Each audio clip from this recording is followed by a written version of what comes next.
Honestly, as it stands, so I fear for Natasha because this Senate President saga with Senator Natasha is taking another turn completely. She has come out with details of phone calls at the middle of the night where the Senate President and his other colleague called her. Then they threatened her husband being there by the side. My people, in short, make I let una just watch this video. Akpabio, the Senate President, you need to come out and clarify yourself. This is a very strong allegation. It's not good for your kind of person, your personality. You know, it's not good at all. So it's going to be I would advise the Senate President to just put number 3 person and the Senate President aside. Make it clear and say, because this one no good at all. Oh. Make una watch this video. Help me share and leave your comment. What do you think? My people, Natasha, be ready because just sharpen yourself because the thing won't happen. So now only God knows. At the nightclub incident, I believe that was not a slip of tongue. That was not a slip of tongue. He has a number of times told me that there are various ways we can have fun. If we travel, he has a way of making the whole the house, the space. He can basically create a party in the space. Do you understand? Like a nightclub in the space and would have fun and all of that. So that nightclub incident statement was not a mistake. It was more like out of the abundance of the heart, the mouth speak it. But let me say this. The day before please, Rufai, let me laugh. Go ahead, Natasha. Go ahead. Let me speak, please. Please go ahead. Please go ahead. We're if you don't want me to speak, I'll walk out and complete this on my Facebook, please. Please go ahead. We're Natasha. Trying to manage time, Senator, but go ahead and finish it quickly. We're trying to manage time, but please go ahead. The night, or should I say that morning, early hours of the morning that he apologized, which was 23rd of July, 2024. That was the morning he apologized. So the night about, I have it printed here, I have the screenshots of the phone call. It was 14 minutes past midnight when my phone rang. The leader of the House called me, Senator Michael Bamidele Akpabio called me, and he said, Senator, how are you? I said, I'm fine. He said, you know, in the wake of all of this rancor, if the Senate President goes down, I will go down too. And I said, what do you mean, sir? At that point, I woke my husband up because he had fallen asleep before me. I said, are you calling me to threaten me? I could hear murmurs from the Senate President. I could hear the Senate President's voice at the background because I could tell it was on speakerphone. He said, no, I'm just telling you that, you know, there's a whole lot of attack on the Senate President, and if things go down, if he resigns or something happens, I should know that I'm going to be held responsible and I also go down. At that point, I started shouting. I was like, you can't call me at midnight and threaten me, sir.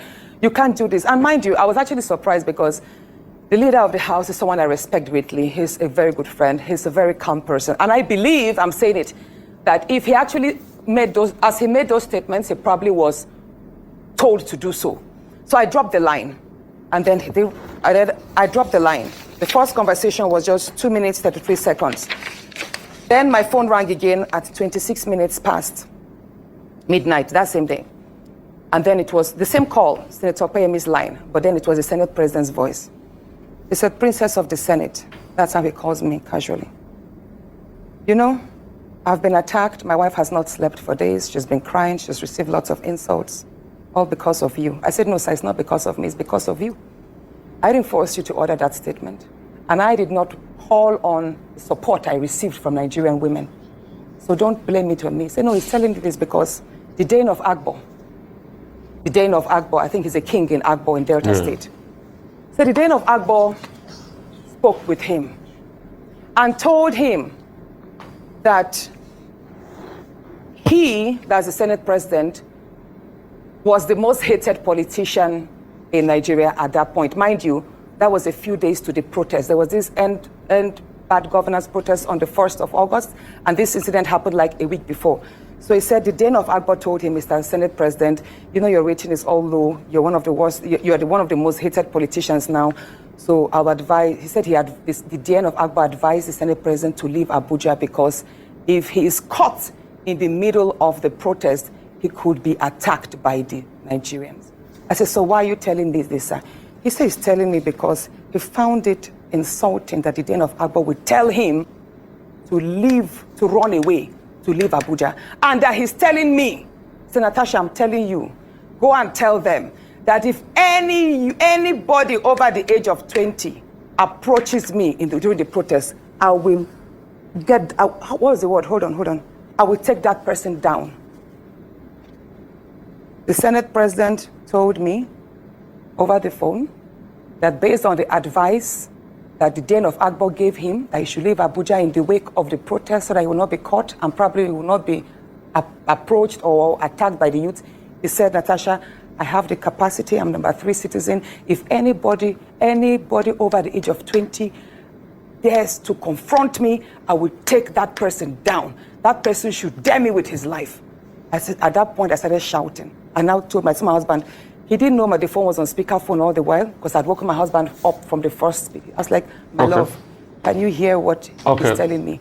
This is exactly what he does. At that point, when he knew, he was like, is your husband there? Oh, yeah. I said, yes, sir, my husband is here. And he heard everything. He then told me to pass the phone to my husband. And you know what he said? Immediately, he changed his tone. He was like, oh, Alema, I have a slot for you. For an appointment from Delta State, why don't you bring a nominee? And I took the phone back, I shouted at the Senate President. I said, you can't pacify us, you can't threaten me on one side and then pacify me. Sir, I'm aware, even though the conversations took place on via WhatsApp, I know that the DSS and the NSA's office, they have the tools to extract these phone calls.